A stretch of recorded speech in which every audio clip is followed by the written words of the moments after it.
Hello दोस्तों, स्वागत है आपका कंप्लीट इंडिया यूट्यूब चैनल में। मैं सुमित रावत आपका फिर से स्वागत करता हूं।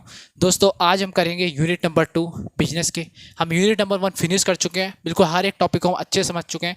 यदि आपने यूनिट नंबर 1 की वीडियो नहीं देखी है तो मैं लिंक डिस्क्रिप्शन में प्रोवाइड कर दूंगा। आप यूनिट नंबर 1 के पार्ट 1 और पार्ट 2 को अच्छे से समझ सकते हैं। और दोस्तों, आज हम करेंगे यूनिट नंबर 2। और दोस्तों, यूनिट नंबर 2 बहुत ज़्यादा इंटरेस्टिंग है। इसका रीज़न है दोस्तों, इसमें हम पढ़ेंगे प्रिंसिपल ऑफ मैनेजमेंट। ये जो आपके प्रिंसिपल्स हैं ना, ये आपके 12th क्लास में तो यूज़फुल होंगे, आप ग्रेजुएशन में जाओगे वहाँ यूज़फुल होंगे, अगर आप MBA करोगे वहाँ यूज़फुल होंगे, BBA करोगे वहाँ यूज़फुल होंगे। यानी अगर आप मैनेजमेंट के कभी भी आप अपनी लाइफ में मैनेजमेंट करोगे तो आपको इन प्रिंसिपल्स को आपको रियल लाइफ में यूज़ करने का मौका मिलेगा और आपको बहुत ज़्यादा मज़ा आएगा जब आप इन प्रिंसिपल्स को पढ़ोगे। अब दोस्तों, मैं आपको बता देता हूँ इस यूनिट में क्या क्या है। बेसिकली आपका नाम सब इस यूनिट का प्रिंसिपल्स ऑफ मैनेजमेंट है, मैंने जैसे आपको बता दिया। इसमें आपको दोस्तों 2.1 और 2.2 में ये बेसिकली डिवाइडेड है, 2 पार्ट्स में डिवाइडेड है। पहले में दोस्तों आप पढ़ोगे प्रिंसिपल्स ऑफ मैनेजमेंट, उसके कॉन्सेप्ट जानोगे, सिग्निफिकेंस जानोगे। उसके बाद दोस्तों 2.2 में आप पढ़ोगे scientific management, principle and techniques. इसमें बेसिकली आप टेक्निक्स भी पढ़ोगे कि किस तरह से हमें कौन कौन सी टेक्निक का हम यूज़ करते हैं बेसिकली मैनेजमेंट में। तो चलिए दोस्तों, अब वीडियो को बिना टाइम वेस्ट करे स्टार्ट करते हैं। ये दोस्तों, अब प्रिंसिपल्स ऑफ मैनेजमेंट को समझ लेते हैं। दोस्तों, यहाँ पे जो प्रिंसिपल्स है ये बेसिकली सिद्धांत वाला प्रिंसिपल है, आपके स्कूल वाला प्रिंसिपल नहीं है। कहीं आप इसे कंफ्यूज मत कर लेना स्कूल वाले प्रिंसिपल से। वैसे मुझे पता है आप लोगों को पता ही होगा, बट फिर भी मैंने आपको बता दिया। तो बेसिकली जो प्रिंसिपल्स ऑफ मैनेजमेंट है वो बेसिकली क्या होती है, एक गाइडलाइंस होती हैं। वो गाइडलाइंस होती है जो कि बताती है कि डिसीजन मेकिंग, एक मैनेजर को किस तरह से डिसीजन लेना चाहिए और साथ ही साथ उसका बिहेवियर कैसा हो। ये अब डेफिनेशन के थ्रू मैं आपको बता देता हूँ क्या है। यानी principle of management are basically broad and general guideline for decision making and behaviour of management. यानी बेसिकली एक ब्रॉड गाइडलाइंस होती हैं जो कि बताती है मैनेजर्स को कि उन्हें किस तरह से डिसीजन मेकिंग करनी चाहिए और किस तरह से उनका बिहेवियर होना चाहिए। तो अब हमने 2 इंपॉर्टेंट टॉपिक्स को डिस्कस कर लेते हैं, जो कि दोस्तों पहला आपका natures of principle of management और दूसरा दोस्तों आपका significance of principle of management. तो बेसिकली अब हम समझ लेते हैं कि नेचर और प्रिंसिपल ऑफ मैनेजमेंट क्या है। अब देखो, हमें दोस्तों इसमें हमें नेचर पढ़ना है, प्रिंसिपल ऑफ मैनेजमेंट के नेचर क्या क्या है। सबसे पहले इसका नेचर है दोस्तों कि यूनिवर्सल एप्लीकेबिलिटी होता है। जिस तरह से दोस्तों मैनेजमेंट हर एक ऑर्गेनाइजेशन में यूज़ होता है, चाहे वो बिजनेस ऑर्गेनाइजेशन हो, चाहे नॉन बिजनेस ऑर्गेनाइजेशन हो, चाहे आप स्पोर्ट्स के मैदान में हो, चाहे आप एजुकेशन के फील्ड में हो, हर जगह आपका मैनेजमेंट अप्लीकेबल होता है। तो दोस्तों, जहाँ मैनेजमेंट अप्लीकेबल होगा तो वहाँ पे दोस्तों प्रिंसिपल ऑफ मैनेजमेंट भी अप्लीकेबल होगा। यानी ये कह लीजिए प्रिंसिपल ऑफ मैनेजमेंट हर जगह अप्लीकेबल होता है। सेकंड पॉइंट है दोस्तों आपका जनरल गाइडलाइंस। अब बेसिकली क्या होता है कि ये जनरल गाइडलाइंस होती है। ये मैंने आपको डेफिनेशन ही बताया था कि ये जनरल गाइडलाइंस होती है और ये क्या करती है, बिहेवियर का बताती है, मैनेजर को कैसे बिहेवियर रखना है। अब जनरल गाइडलाइन का मतलब है दोस्तों, ऐसे फिजिक्स के लॉज होते हैं। फिजिक्स के लॉज कैसे होते हैं, बिल्कुल रिजिड होते हैं। केमिस्ट्री के लॉज रिजिड, पर ये जो होता है बेसिकली ये बस एक जनरल गाइडलाइन आपको प्रोवाइड करता है। और इसका दोस्तों आप ये देखोगे तो यहाँ पे एक और इसका नेचर लिखा हुआ है। बेसिकली क्या होता है, फ्लेक्सिबल भी होता है। यानी आपके 2 पॉइंट्स बेसिकली एक दूसरे से रिलेटेड है। अब फ्लेक्सिबिलिटी मतलब कि आप जितना आपको अकॉर्डिंग टू आपके रिक्वायरमेंट आपको इसे यूज़ करना है, अकॉर्डिंग टू कंडीशन आपको अपने प्रिंसिपल ऑफ मैनेजमेंट यूज़ करने हैं। आपको ऐसा कोई रिजिड लॉ नहीं मिलेगा बना बनाया कि आपको ये कंडीशन है, आपको इस तरह से यूज़ करना है। नहीं, ये बेसिकली आपको अकॉर्डिंग टू कंडीशन आपको यूज़ करना है। थर्ड मतलब आपको फोर्थ पॉइंट बता दिया, अब मैं आपको थर्ड पॉइंट बता देता हूँ दोस्तों, वो है found by practice and experimentation. ये जो प्रिंसिपल्स हैं दोस्तों बेसिकली ये बहुत ज़्यादा एक्सपेरिमेंट करने के बाद हमें मिले हैं।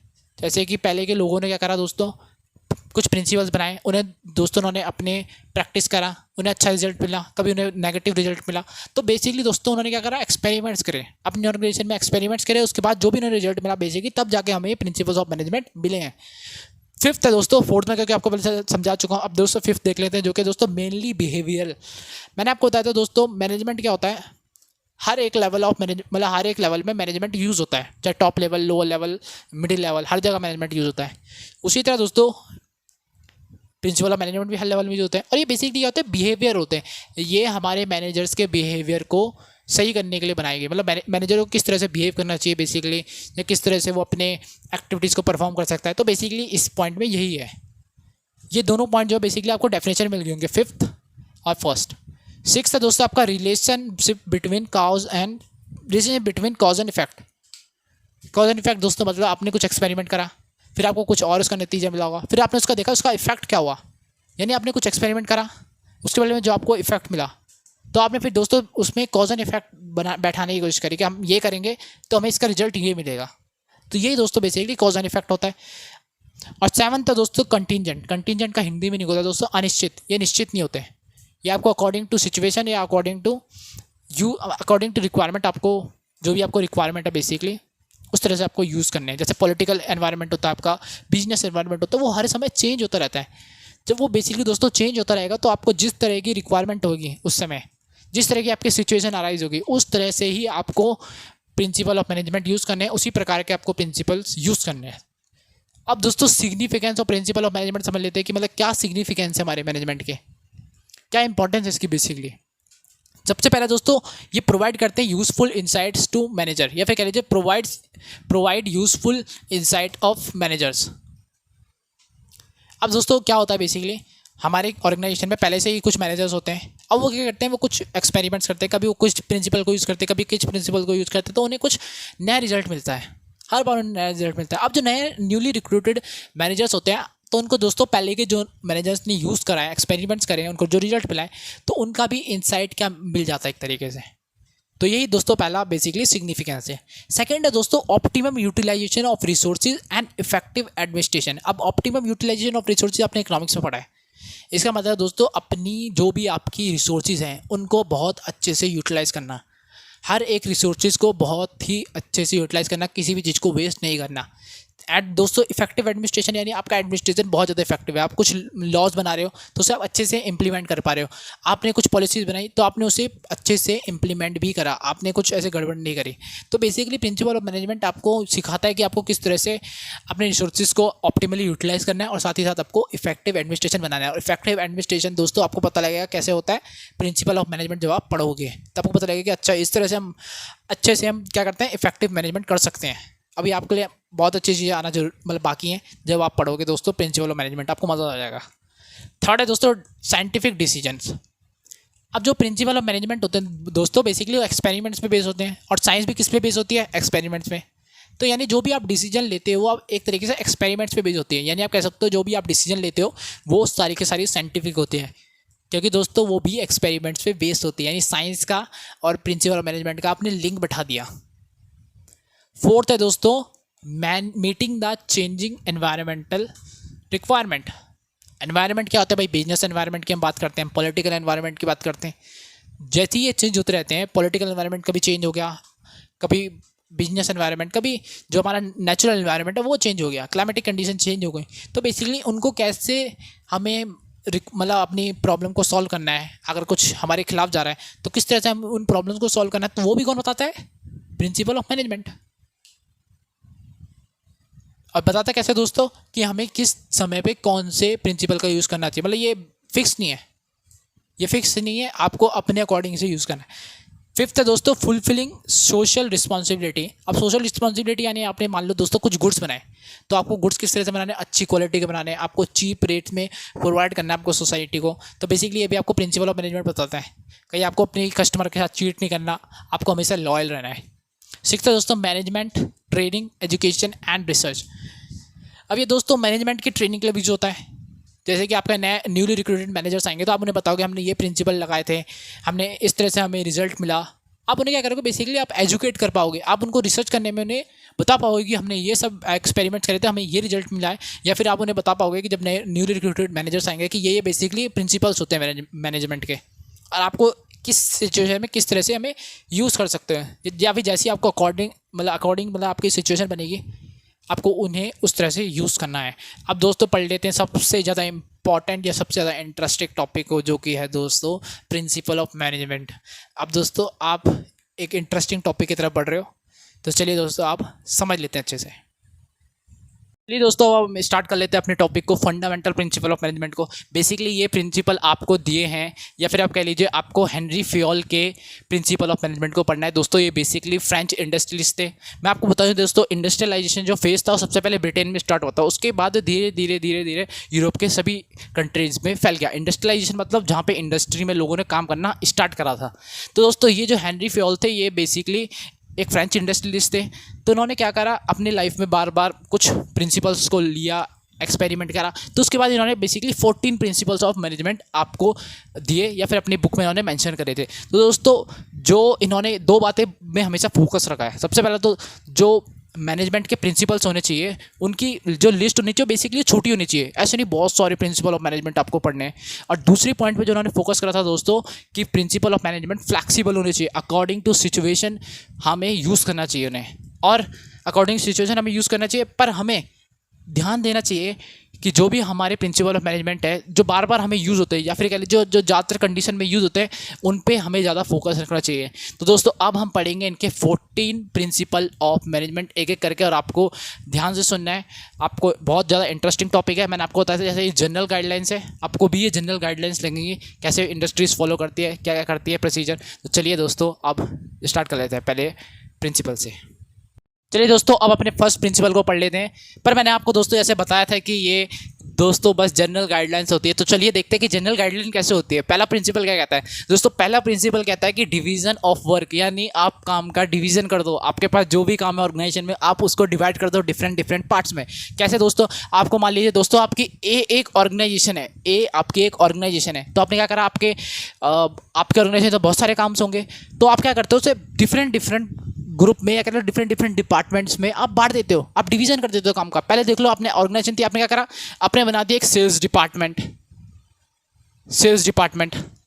फिर क्या करा दोस्तों, आपने बना दिया रेवेन्यू डिपार्टमेंट। तो इसी तरह दोस्तों आपने क्या बना दिया, एक प्रोडक्शन डिपार्टमेंट। तो बेसिकली दोस्तों आपने क्या करा, जो आपकी ऑर्गेनाइजेशन थी ए, आपने उसके वर्क को डिवाइड कर लिया डिफरेंट ग्रुप्स के पास, या फिर कह लीजिए डिफरेंट वेज, या फिर डिफरेंट लोगों को आपने बांट दिया। जैसे कि दोस्तों आपने सेल्स डिपार्टमेंट के पास प्रोडक्शन, मतलब सेल्स डिपार्टमेंट सेल्स का काम दे दिया, प्रोडक्शन डिपार्टमेंट के पास आपने प्रोडक्शन का काम दे दिया, रेवेन्यू डिपार्टमेंट के पास आपने रेवेन्यू का काम दे दिया। तो बेसिकली आपने क्या करा, काम को बांट दिया। बस बेसिकली मैंने कहा था ना आपको जनरल गाइडलाइंस है, बहुत ही ईजिली समझ में आएगी। यानी आपने डिवीजन कर दिया वर्क का, जो आपका वर्क था आपने उसे डिवीजन कर दिया, सबको उनके हिसाब से उनका वर्क दे दिया। अब दोस्तों इनके फायदे क्या होते हैं, इनके पॉजिटिव इफेक्ट्स क्या क्या होते हैं? देखो दोस्तों सबसे पहला इफेक्ट होता है इसका स्पेशलाइजेशन। इससे स्पेशलाइजेशन मिलता है। जैसे कि दोस्तों अगर कोई भी एम्प्लॉय सेल्स डिपार्टमेंट में काम कर रहा है तो क्या हो जाएगा, स्पेशलाइज हो जाएगा। अब उसे सेल करने में बहुत ज़्यादा आसानी होगी, उसके पास वो स्किल अडॉप्ट हो जाएगी कि वो आसानी से किसी भी प्रोडक्ट को सेल कर सके। और दोस्तों प्रोडक्शन डिपार्टमेंट के पास होगा, उनके पास इतनी ज़्यादा स्किल हो जाएगी, एक काम को बार बार करके दोस्तों क्या होगा, उनके पास स्पेशलाइजेशन आ जाएगा। और वैसे दोस्तों रेवेन्यू डिपार्टमेंट के पास भी, कि उन्हें बहुत अच्छे से आसानी से उनको रेवेन्यू कैसे कैलकुलेट करना है, क्या करना है, सब कुछ आ जाएगा। आप भी जब एक काम को 100 बार करते हो तो आपके पास स्पेशलाइजेशन आ जाता है, यानी एक काम को बार बार करने से दोस्तों आपको उसकी आदत पड़ जाती है बेसिकली। और दूसरा काम क्या होगा दोस्तों, पॉजिटिव इफेक्ट एफिशिएंसी। आप एफिशिएंट हो जाओगे, आप एक काम को करके आप एफिशिएंट हो जाओगे, आपको कुछ दिक्कत नहीं होगी। एक काम को अगर मैं आपको बोलूँ ना कि 100 बार कर लो, उसके बाद दोस्तों आप उस काम को बिल्कुल ही आराम से आँख बंद करके भी कर सकते हो।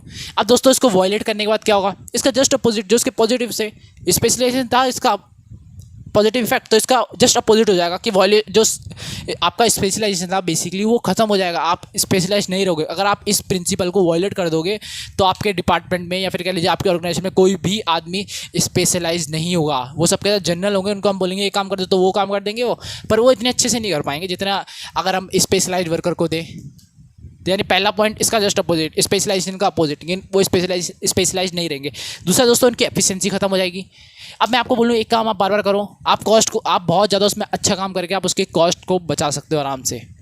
पर अगर आप एक काम को बार बार नहीं करें, मैंने आपको एक काम आप कराया, फिर 10 दिन बाद कराया, फिर 20 दिन बाद कराया, तो आप क्या काम उतनी स्पीड से कर पाओगे? आप टाइम सेव कर पाओगे? आप कॉस्ट सेव कर पाओगे? नहीं दोस्तों, आप नहीं सेव कर पाओगे। तो जस्ट अपोजिट आपको लिखना है इसमें वॉयलेटिंग इफेक्ट में।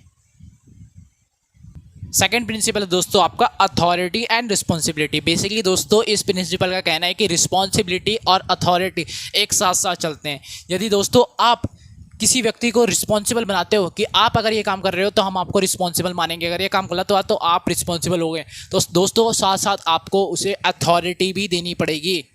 मतलब कि अगर उसे आपको रिस्पॉन्सिबल बनाना है तो उसे आपको अथॉरिटी भी देनी पड़ेगी, उसके पास कुछ पावर भी आपको देनी पड़ेगी। बेसिकली ये प्रिंसिपल ये कहता है, क्योंकि दोस्तों तभी आपको कुछ पॉजिटिव रिजल्ट्स मिल सकते हैं। यदि आप किसी को कहोगे कि आप रिस्पॉन्सिबल हो इस काम करने के लिए, पर आप उसे कुछ पावर नहीं दे रहे, तो बेसिकली वो क्या करेगा, अगर आपने आपने किसी सुपरवाइजर को अपने वहाँ पे रखा है और आप उससे कह रहे हो कि अपने वर्कर को अच्छे से आपको काम करना है, पर आपके पास कोई पावर नहीं है, आप ना वर्कर को निकाल सकते हो ना आप उसे वर्कर को डांट सकते हो, तो क्या वर्कर काम करेंगे? नहीं करेंगे। तो दोस्तों इसके पॉजिटिव इफेक्ट को आप पढ़ लेते हैं। इसके पॉजिटिव इफेक्ट क्या होते हैं दोस्तों? ये क्या करता है, increase the confidence of worker. इस एरो का मतलब है कि उन वर्कर के कॉन्फिडेंस में इंक्रीज करता है। या फिर जैसे क्या, मान लीजिए आपने सुपरवाइजर को रखा था, आपने उसे अथॉरिटी दी, तो क्या उसका कॉन्फिडेंस इंक्रीज नहीं होगा कि मेरा बॉस मेरे पे बिलीव कर रहा है, मेरे पे थोड़ा मतलब वो समझता है कि मैं अच्छा काम कर सकता हूँ। तो बेसिकली क्या करता है, कॉन्फिडेंस को इंक्रीज कर देता है ये। चाहे आप सुपरवाइजर को अथॉरिटी दोगे तो सुपरवाइजर का इंक्रीज हो जाएगा, वर्कर को दोगे तो वर्कर का इंक्रीज हो जाएगा। अब दोस्तों इसके वॉलेटिंग इफेक्ट क्या होते हैं, आपको जस्ट इसके अपोजिट लिखना था, मैंने आपको बताया था। देखो दोस्तों सेकंड क्या है, कॉन्फिडेंस में डिक्रीज। ये एरो डाउनवर्ड का मतलब है कॉन्फिडेंस में डिक्रीज हो जाता है। अगर आप उसे कुछ अथॉरिटी नहीं दोगे कभी भी किसी सुपरवाइजर को या फिर वर्कर को, तो क्या उसका कॉन्फिडेंस इंक्रीज होगा? नहीं होगा, उसका बल्कि डिक्रीज हो जाएगा, क्योंकि उसको बॉस उस पर कभी बिलीव ही नहीं करता। और दोस्तों फर्स्ट पॉइंट क्या है, एक्सेस पावर। मतलब जब आप किसी भी, ऐसा हो सकता है कि आपने कुछ ज़्यादा ही एक्सेसिव पावर दे दी, आपने किसी सुपरवाइजर को कुछ ज़्यादा ही पावर दे दी, तो क्या करेगा दोस्तों, वो गलत यूज़ करना चालू कर देगा। तो दोस्तों इसका एक नेगेटिव इफेक्ट ये भी है। और दोस्तों दूसरा मैंने लिखा नहीं है, वो जस्ट इसका अपोजिट है, मेरा एक्सेसिव पावर हो जाएगी, या तो कह लीजिए आप लेस पावर। आपने अपने मतलब आपने अपने वर्कर को या फिर कह लीजिए सुपरवाइजर को आपने उसे बहुत ही कम पावर दी है और आपने उसे रिस्पॉन्सिबिलिटी बहुत ही ज़्यादा दे दी। तो अगर आप इस प्रिंसिपल का वॉयलेट करोगे तो आपको बेसिकली ये दो नेगेटिव इम्पैक्ट मिलेंगे। तो दोस्तों अब हम अपने थर्ड प्रिंसिपल को स्टार्ट कर लेते हैं। हमारा थर्ड प्रिंसिपल है डिसिप्लिन। अब देखो दोस्तों, मैंने आपको बताया था कि principle of management basically just simple सी गाइडलाइंस है। अब देखो इतना सिंपल सा प्रिंसिपल, डिसिप्लिन, सबको पता है ऑर्गेनाइजेशन में डिसिप्लिन चाहिए होता है। अब दोस्तों समझ लेते हैं कि बेसिकली क्या कहना चाहता है। डिसिप्लिन का मतलब आपके चाहे टॉप लेवल मैनेजमेंट हो, चाहे लोअर लेवल हो, चाहे आपका वर्कर्स हो, सब में डिसिप्लिन होना चाहिए। जब डिसिप्लिन होता है दोस्तों, तो हम क्या करते हैं, अपने गोल ओरिएंटेड रहते हैं। जब भी आप अपने डिसिप्लिन से काम करोगे, आप टाइम पे अपना काम फिनिश कर लोगे, आप अपना वर्क एफिशिएंसी से फिनिश करोगे। तो बेसिकली इस प्रिंसिपल में बस इतना ही है। और दोस्तों इसके पॉजिटिव्स क्या है, आपकी एफिशिएंसी इंक्रीज हो जाएगी। जब आप हर काम टाइम पे करोगे तो आपका क्या होगा दोस्तों, एफिशिएंसी इंक्रीज हो जाएगी, आप स्पेशलाइज हो जाओगे, बेसिकली कह सकते हैं। सेकंड है दोस्तों गुड इमेज। आपकी फॉर्म की ना, ये आपकी ऑर्गेनाइजेशन की बहुत अच्छी इमेज बन जाएगी। क्यों अच्छी इमेज बन जाएगी? कि सब लोग कहेंगे कि ये जो फॉर्म है या फिर कह लो ये जो ऑर्गेनाइजेशन है बहुत ज़्यादा डिसिप्लिन है, इसके वर्कर बहुत ज़्यादा डिसिप्लिन है। अगर हम इन पे अपने ग्रीवेंसेस देते हैं तो ये हर बार हमारी प्रॉब्लम को सॉल्व कर देते हैं, अच्छी इमेज बना देते हैं दोस्तों, ये बहुत ज़्यादा।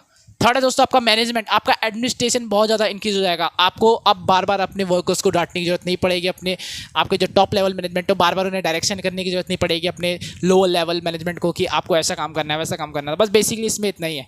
अब देखो दोस्तों, इसको आप वायलेट कर दोगे तो क्या होगा, इससे आपकी एफिशिएंसी डिक्रीज हो जाएगी। अब आपके वर्कर तो काम पे आते ही नहीं है टाइम पे, तो एफिशिएंसी डिक्रीज हो जाएगी। सेकंड दोस्तों इनडिसिप्लिन, सिंपल सा, डिसिप्लिन का उल्टा इनडिसिप्लिन, यानी आपके अब जो ऑर्गेनाइजेशन में लोग डिसिप्लिन नहीं रहेंगे, कभी कोई कुछ काम कर रहा है कभी कोई कुछ। थर्ड है दोस्तों लैक ऑफ ट्रस्ट। अब आपके जो लोगों ने पहले ट्रस्ट करा था, यहाँ पे आपकी गुड इमेज बनी थी, अब आपका क्या होगा, गुड इमेज खराब हो जाएगी। आप पे लोग या तो ट्रस्ट करना बंद कर देंगे, या फिर दोस्तों ये कह लीजिए आपके जो वर्कर्स हैं उसमें लैक ऑफ ट्रस्ट आ जाएगा। लैक ऑफ ट्रस्ट कैसे आएगा, अब आपके जो सीनियर लेवल मैनेजमेंट है वो तो कुछ काम करते नहीं, डिसिप्लिन उनमें है नहीं, तो आप में क्या डिसिप्लिन देंगे। तो बेसिकली बस ये इतना ही है। फोर्थ है दोस्तों यूनिटी ऑफ कमांड। अब यूनिटी ऑफ कमांड को दोस्तों हम समझ लेते हैं डायग्राम के थ्रू कि बेसिकली क्या आना जाता है। वैसे आपको जो जनरल इस पढ़ के से समझ में आ गया कि यूनिटी का मतलब क्या है। तो दोस्तों यूनिटी का मतलब है कि कमांड में यूनिटी होना। जो भी आपको केवल एक ही बॉस हो, आपका केवल एक ही बॉस हो, या फिर आपको कह लीजिए एक ही कमांड देने वाला हो। जैसे मान लीजिए आप ये डायग्राम बना लीजिए, आपका ए जो है एक कंपनी में बॉस है और एक कंपनी मतलब एक ही सेम ऑर्गेनाइजेशन में दो सेम लेवल के आपके सुपरवाइजर है। तो वो क्या करते हैं, उनको डायरेक्शन देने, वो अपनी डायरेक्शन देते हैं स्मॉल ए को, स्मॉल बी को, ये देता है दोस्तों स्मॉल डी को, स्मॉल एफ को। तो बेसिकली क्या कर रही है इनका, यानी ए और बी जो बेसिकली जो ए डी एफ ये जो बाकी जो नीचे वाले हैं ये बेसिकली कौन है, वर्कर हैं। तो इनको कमांड किससे मिल रही है, केवल एक ही इनका सुपीरियर है या फिर एक ही इनका बॉस है, उनसे इन्हें डिमांड मतलब उनसे इन्हें क्या मिल रही है दोस्तों, कमांड मिल रही है, यानी इनकी यूनिटी है, कमांड की यूनिटी है। अब जब दोस्तों यूनिटी होती है कमांड की, तो मुझे पता है कि वर्कर को यही काम करना है, मेरा बॉस यही है और ये मुझे जो बोलेगा मुझे केवल उतना ही करना है। अगर उसके दोस्तों 10 बॉस हो जाएंगे, मान लो एक ही वर्कर के एक से ज़्यादा बॉस हो गए, अब क्या हो रहा है कि जो बी है ये बेसिकली कमांड कर रहा है ए को, स्मॉल ए को भी। और यही जो ए है दोस्तों, जो बड़ा वाला ए है, यानी आपका जो सुपरवाइजर है, वो कमांड कर रहा है सेम ही वर्कर को जिसको बी भी कर रहा है। और ये जो दोस्तों आप यहाँ पे कर लो कि ये जो बी है बड़ा वाला, ये सुपीरियर है, ये अब कमांड कर रहे हैं इस छोटे वाले बी को, और ए भी सेम छोटे वाले बी को कमांड कर रहा है। अब मान लो दोस्तों आपके दो बॉस हैं, एक आपको बोल रहा है कि आपको जल्दी से जल्दी काम फिनिश करना है, और दूसरा आके बोलता है अभी टाइम है, बहुत आराम से फिनिश कर। तो क्या होगा दोस्तों, आपका जो काम होगा वो बहुत ज़्यादा हैपेजार्ड हो जाएगा। आप कहोगे किसकी बात मानूँ किसकी ना मानूँ। तो इसलिए दोस्तों केवल एक ही आपका बॉस होना चाहिए, फिर कह लीजिए आपको कमांड देने वाली यूनिटी होनी चाहिए। यूनिटी में कमांड चाहिए, मैं ऐसे नहीं बार बार 10-10 बातें में सुननी है, बस इतना ही। अब दोस्तों इसके पॉजिटिव को देख लेते हैं। सबसे पहला दोस्तों एफिशिएंसी ऑफ वर्कर इंक्रीज हो जाती है, या फिर कह लीजिए एफिशिएंसी ऑफ ऑफिसर्स भी इंक्रीज हो जाती है। दो चीज़ें एक साथ होती हैं।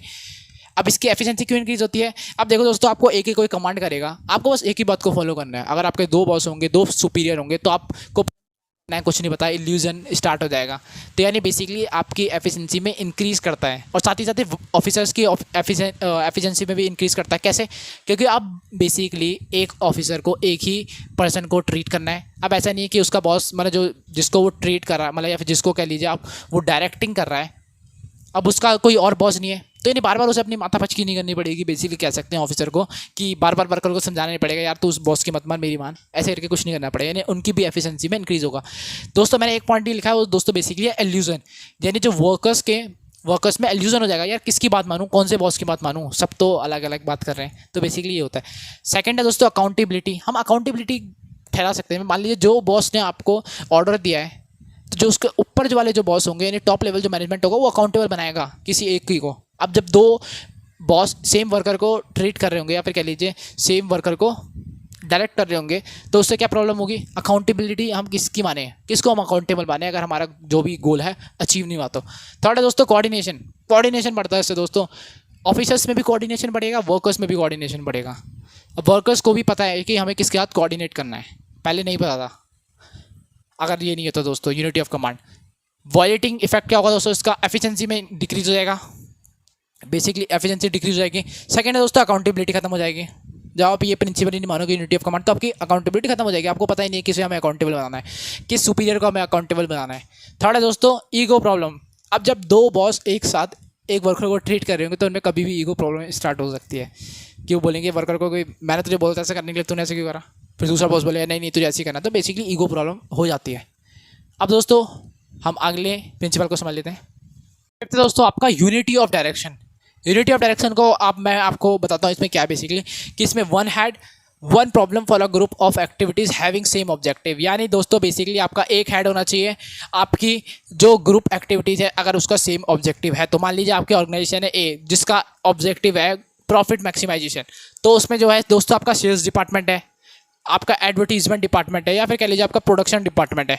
तो बेसिकली क्या हो रहा है दोस्तों, ये आपका तो ऑब्जेक्टिव तो सेम है पर आपकी एक्टिविटीज़ डिफरेंट है। तो ये प्रिंसिपल कहता है कि उनकी यूनिटी ऑफ डायरेक्शन सेम होनी चाहिए, यानी उनको डायरेक्ट करने वाला एक सेम पर्सन होना चाहिए। जो ये ए है ना दोस्तों, बेसिकली ये ही इन्हें सबको डायरेक्ट करने वाला हो। या फिर दोस्तों आप ये भी कह सकते हो कि मतलब प्रोडक्शन डिपार्टमेंट भी अगर डिफरेंट पार्ट्स में बटा हुआ है, तो उसका भी जो दोस्तों बॉस हो या फिर कह लीजिए जो उनको डायरेक्शन दे, वो भी दोस्तों सेम होना चाहिए और उन्हें यूनिटी होनी चाहिए उनकी डायरेक्शन में। अब दोस्तों मैं आपको यूनिटी ऑफ डायरेक्शन और यूनिटी ऑफ कमांड के डिफरेंस बताऊंगा, पर उससे पहले यूनिटी ऑफ डायरेक्शन के पॉजिटिव्स को समझ लेते हैं। तो आपको कन्फ्यूजन ना हो यूनिटी ऑफ कमांड में और यूनिटी ऑफ डायरेक्शन में, तो इसलिए मैं आपको थोड़े डिफरेंस बता देता हूँ इसके। तो देखो दोस्तों सबसे पहला डिफरेंस तो ये है कि इसमें जो होता है, यानी डायरेक्शन में क्या करा जाता है, स्टॉप करा जाता है इग्नोरेंस को एक्टिविटीज़, यानी to stop the ignorance of activities. इसका बेसिकली मेन एम होता है। और यूनिटी ऑफ कमांड का मेन एम होता है ड्यूल सबऑर्डिनेशन को रोकना। कहीं ड्यूल सबऑर्डिनेशन का मतलब है कि कहीं दो सबऑर्डिनेट्स ना हो जाएं, या फिर कोई कह लीजिए आपके दो कोई बॉस ना हो जाए, बेसिकली सिंपल। और इसका इम्प्लीकेशन क्या है, इन दोनों का इम्प्लीकेशन क्या है? इससे क्या होता है दोस्तों, यूनिटी ऑफ डायरेक्शन से होता है बेसिकली दोस्तों आपका वोल ऑर्गेनाइजेशन अफेक्ट होता है। यानी इसके इम्प्लीकेशन क्या है कि यूनिटी ऑफ डायरेक्शन से पूरा का पूरा ऑर्गेनाइजेशन अफेक्ट होता है, और यूनिटी ऑफ कमांड से केवल एम्प्लॉयज़ पर्सनली, मतलब केवल एम्प्लॉयज़ होते हैं पर्सनली अफेक्टेड होते हैं, पर्सनली अफेक्ट होते हैं। तो दोस्तों अब आपने देख लिया, इसके मतलब आप इसको बस एक तरीके से फोकस करके चल सकते हो कि यूनिटी ऑफ डायरेक्शन में जो मेन फोकस होता है वो एक्टिविटीज़ पे होता है, और यूनिटी ऑफ कमांड में जो मेन फोकस होता है वो सबऑर्डिनेशन पे फोकस होता है। अपने 6th और 7th प्रिंसिपल को समझ लेते हैं, दोनों बहुत सिंपल से हैं। देखो दोस्तों, 6th है subordination of individual interest to general interest, यानी आपके जो इंडिविजुअल के इंटरेस्ट है उससे ऊपर आपको ऑर्गेनाइजेशन के इंटरेस्ट रखने हैं।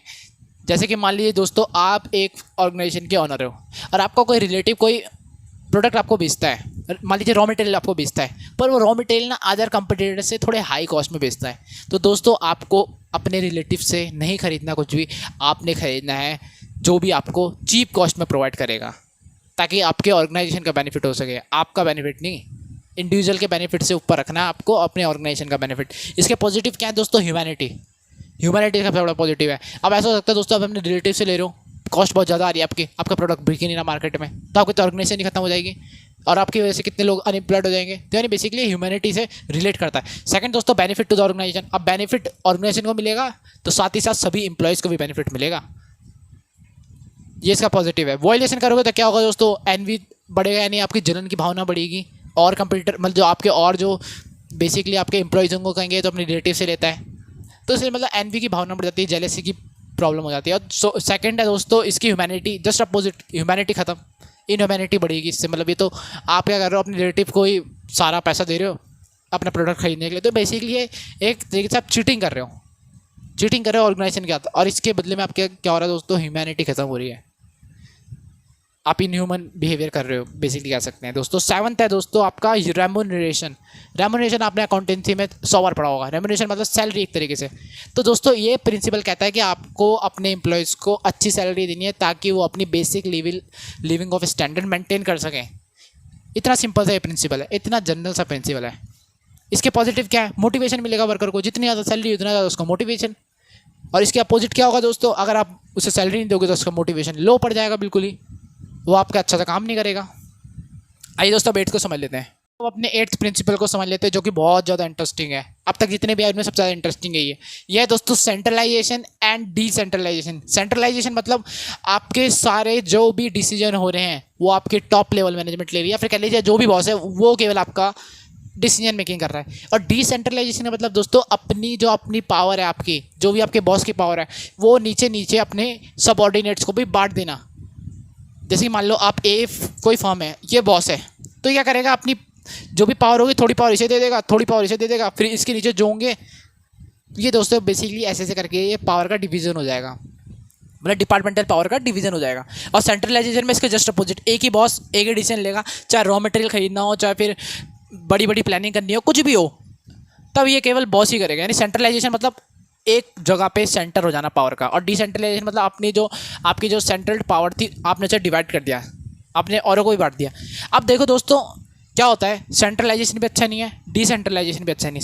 सबसे बढ़िया है इफेक्टिव सेंट्रलाइजेशन। इफेक्टिव सेंट्रलाइजेशन मतलब मेन पावर तो सबसे ज़्यादा जो ऑर्गेनाइजेशन में टॉप लेवल के उनके पास होगी, पर कुछ छोटी मोटी जो पावर्स होंगी वो नीचे सबऑर्डिनेट्स के पास होंगी। जैसे आपको मैंने बताया सुपरवाइजर के पास, सुपरवाइजर को पावर दे दी जाएगी, जैसे चलो तुम रॉ मटेरियल खरीद लो, ठीक है, अपने वर्कर को आपको कैसे करना है ये बता लो।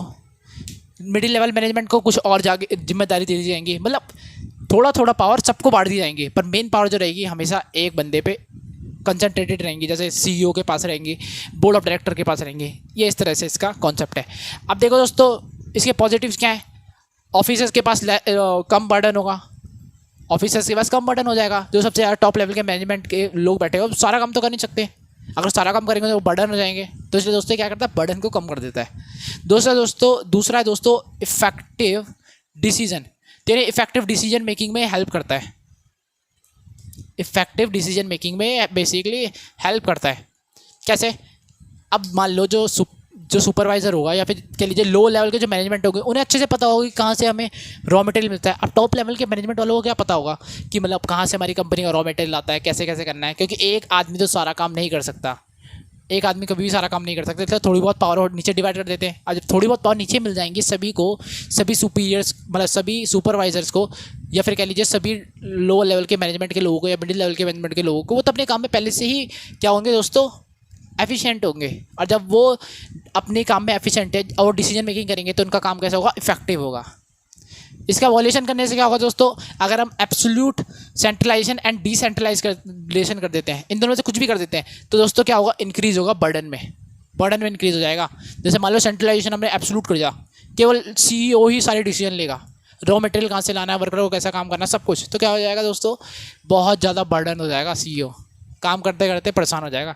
और बहुत ही ज़्यादा हमने डिसेंट्रलाइजेशन कर दिया, तब भी दोस्तों क्या होगा, बर्डन हो जाएंगे सारे जो नीचे लेवल के आपके जो कह लीजिए मैनेजर्स हैं, वो भी बहुत ज़्यादा बर्डन हो जाएंगे। इतना सारा काम तो हमें ही करना पड़ता है, प्लानिंग भी हमें करनी पड़ती है, डायरेक्टिंग भी हमें करनी है, ऑर्गेनाइजिंग भी हमें करनी है। तो बेसिकली ये दोनों चीज़ें दोस्तों बिल्कुल नेगेटिव है। और दूसरा आप इसका जस्ट अपोजिट लिख सकते हो कि इफेक्टिव डिसीजन मेकिंग नहीं होगी।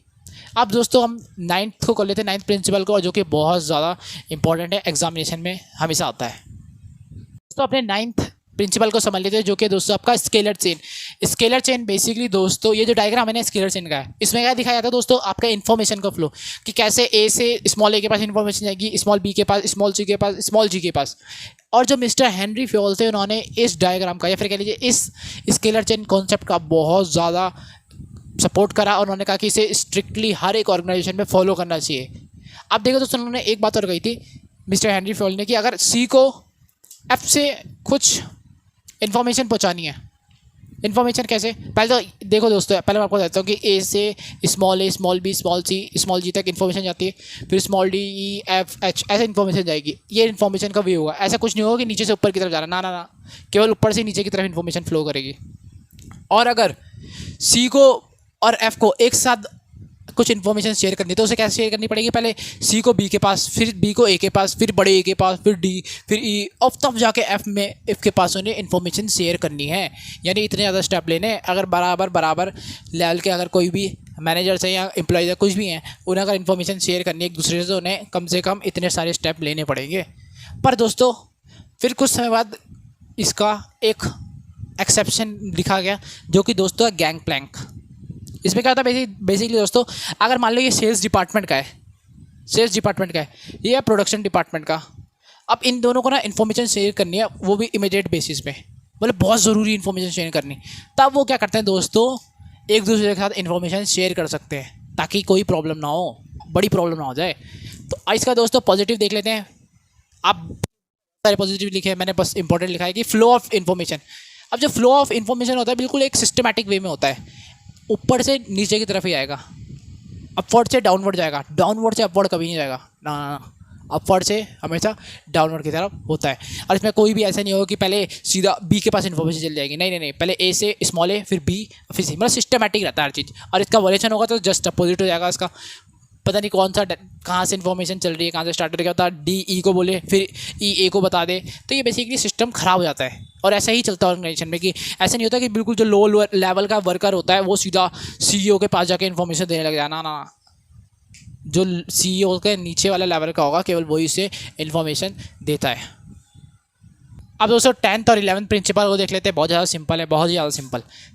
10th है दोस्तों आपका ऑर्डर यानी आपका दोस्तों हर एक पर्सन या फिर आपका ह्यूमन रिसोर्स कह लो, उसको हमें क्या करना है दोस्तों, बिल्कुल ऑर्डर में रखना है। ऑर्डर में कैसे, कि जो बेसिकली जो व्यक्ति या फिर कह रहे जो इंडिविजुअल या एम्प्लॉयज़ आपका जिस काम में इंटरेस्टेड होता है, आप उसको उस काम में रखो।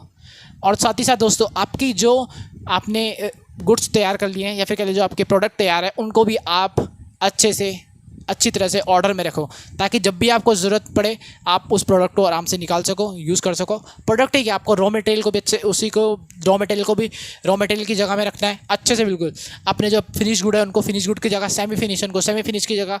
और साथ ही साथ दोस्तों आपको क्या करना है, जो एम्प्लॉयज़ होते हैं या वर्कर होते हैं उनको उनके इंटरेस्ट के अनुसार ही आपको काम देना है। इसके पॉजिटिव क्या होंगे दोस्तों, डिसिप्लिन बना रहेगा। अब डिसिप्लिन रहेगा जब आपका हर चीज़ हर जगह मतलब बिल्कुल अच्छे से रखा होगा तो डिसिप्लिन होगा। दूसरा दोस्तों मैनेजमेंट अच्छे से हो जाएगा, आपका जब भी जरूरत पड़ेगी आपको आसानी से आपको सामान मिल जाएगा। मिसयूज़ होगा दोस्तों, अगर आप वॉल्यूशन कर दोगे तो क्या होगा, मिसयूज़ ऑफ रिसोर्सेज। आप मिसयूज़ कर दोगे, आपको पता ही नहीं चलेगा कि आपने पहले वाला रॉ मटेरियल पड़ा हुआ है, आपने नया रॉ मटेरियल मंगा लिया, यानी आप मिसयूज़ करने लग जाओगे रिसोर्सेज को।